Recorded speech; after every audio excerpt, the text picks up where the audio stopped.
Have you ever experienced a challenge that you've overcome? What about the skills you've learned in the process of mastering something in your business or your personal life? Do the people around you ask questions about something that comes easily to you? If so, you'll definitely want to stick around as we dive into this final part of our Recession-proofing Your Business miniseries. Today, we're talking about teaching what you know to others and how it can quickly become a profit center in your business. Welcome to episode number 281 of the Amplify Your Awesome podcast. I'm your host, Yong, also known as Dr. Content, and I help you cure what ails your content. As a business owner, you're already creating a ton of content for your business in the form of social media posts, your website, brochures, and that's probably just the tip of what you're creating. Here at Amplify Your Awesome, we help you turn all of your awesome content into even more goodness so that you can reach more people and make the impact you desire. Over the past 5 episodes, we've been building up to today's lesson. We've been exploring ways to use what you already have to build a stronger business. While this series was created to inspire and give you tons of ways to diversify your business during the pandemic, since so many of you had to do business differently, the ideas we've talked about are absolutely evergreen. You could easily take just one of the ideas we've talked about and incorporate it into your business so that you're not just relying on one singular product or one singular client to keep your business afloat. So far, we've covered print on demand, Facebook ads, podcasts, audiobooks, and email. While each episode is a standalone idea, you'll get the most benefit by listening to them all. And I'll be sure to link up all the episodes over on today's show notes at yongpratt.com/281. So what does teaching what you know really mean? Well, at its most basic, teaching what you know really means one of two things. The first is that you can turn a mess you've had in your life into your message, as my mentor, Dean Grazioso, would say. Let me give you an example. Back when I ran a brick and mortar performing arts school, parents would often come to me, in tears even, and share that their kids were having difficulties in the classroom. Sometimes the difficulties stemmed from doing poorly on standardized tests or getting quote-unquote bad grades. Other times, the difficulties came in the form of behavioral issues in the classroom or even at home, usually during homework time. What these parents noticed was that when their kids attended our classes, they were different. They were happier, they were more joyful, and they were more themselves, and they were comfortable in their own skin. And they wondered why this was happening, and if I could help them help their kids be more happy and successful while at school. They even asked for ideas on how to talk to teachers and administration about their kids. During this time, my girls were having difficulties of their own at school. They weren't struggling with their classes, but each had quote-unquote deficiencies pointed out by teachers in the realm of their social development. One was being labeled as not being social enough, while the other one was too social. These teachers were focusing on weaknesses, not strengths, which so often happens in the traditional education setting. And I found myself having to advocate for my girls repeatedly so that these weaknesses wouldn't be something that they were going to be labeled with and that they would carry on with them throughout all of their education. The bottom line was that so many kids were getting told subtly or even overtly that they weren't good enough or smart enough, that they were somehow deficient, that they didn't meet some kind of standard to which schools hold our kids accountable because they teach and test to only a small percentage of kids. So I decided to do something about it. I took what I had learned in graduate school about kids and how they learn and the many different ways in which they learn, along with their physical and mental development. And pair that with what was successful in our own classrooms and what we believed in the ways we were teaching their kids. And I decided to publish a blog. Now, these blogs became podcast episodes, and later I repurposed them again into my first book called Raising a Superhero, which you can still get on Amazon today. My mess and the messes of the other parents that confided in me and came to me for help was the message that I shouted from the rooftops and the message I still 100% believe in today. It's why I'm so passionate about empowering kids and equipping them with real-world skills so that they don't let the opinions of others define them or what they can become. So, my friends, what mess could you turn into your message?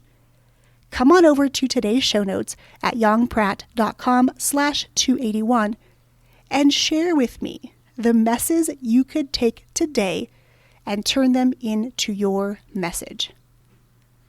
Now, the second way to teach what you know could mean sharing your knowledge, your skills, your gifts, or your passions with others in a way that resonates with you.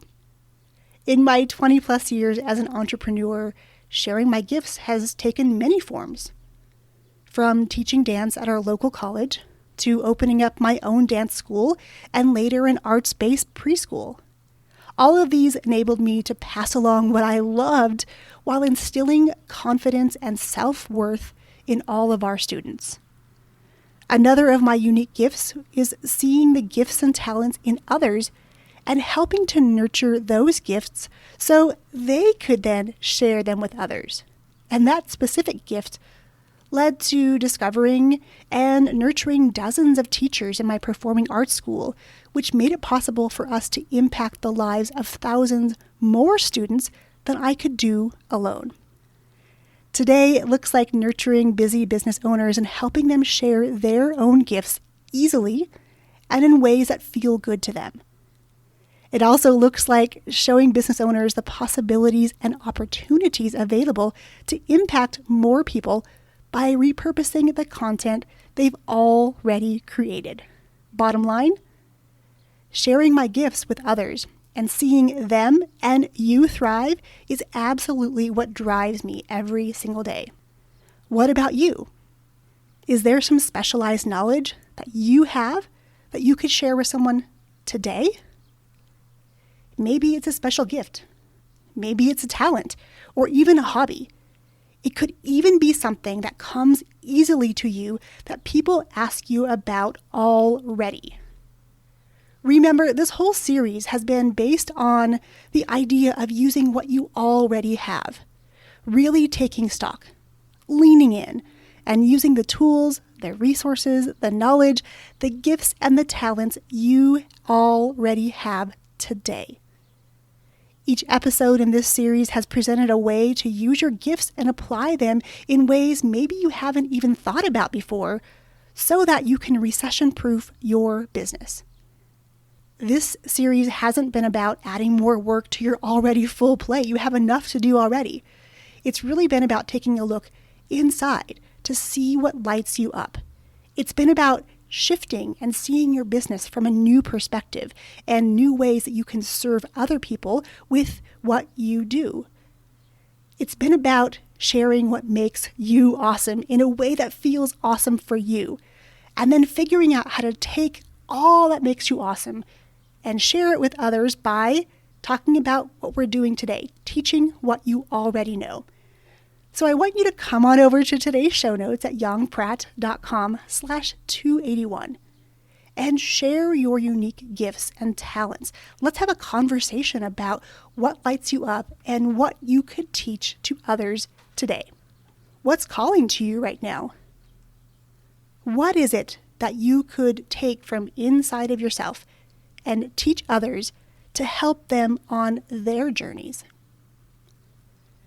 Now that you know what teaching what you know means and how you can start doing it today, let's dive into the monetary reasons why you might want to explore this idea. According to a May 2020 article in Forbes magazine, the online learning market, also known as teaching what you know, online is expected to reach 350 billion. That's billion with a B by 2025. And that number was predicted before the pandemic. With so much more education moving online in the past several months, the actual number is likely much higher. The author of the article, Ilker Kosal, stated, quote, "It's a fact that online learning is the future and will undoubtedly replace land-based learning in the future." This means the opportunity for you to teach what you know online is absolutely huge. With so many people turning to online education, there will absolutely be more people out there searching for what you know and what you could share.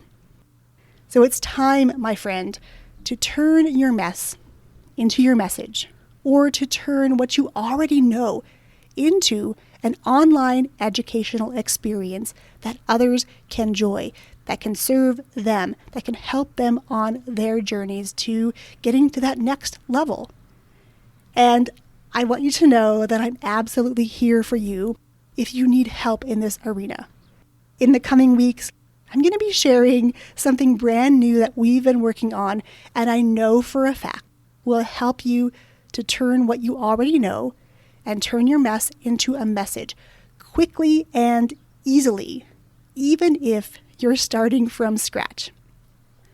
Until then, come on over to today's show notes at yongpratt.com/281 and share what you're going to teach and how you're going to contribute to the growing online education industry.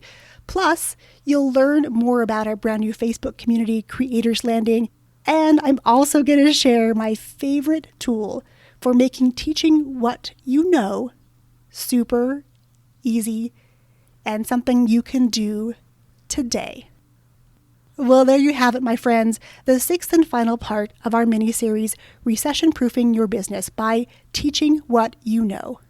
I cannot wait to hear from you and support you in your efforts in becoming part of a $350 billion industry, because teaching what you know and serving others is the very best way to use your gifts and make the kind of impact you know you were meant to make on this planet.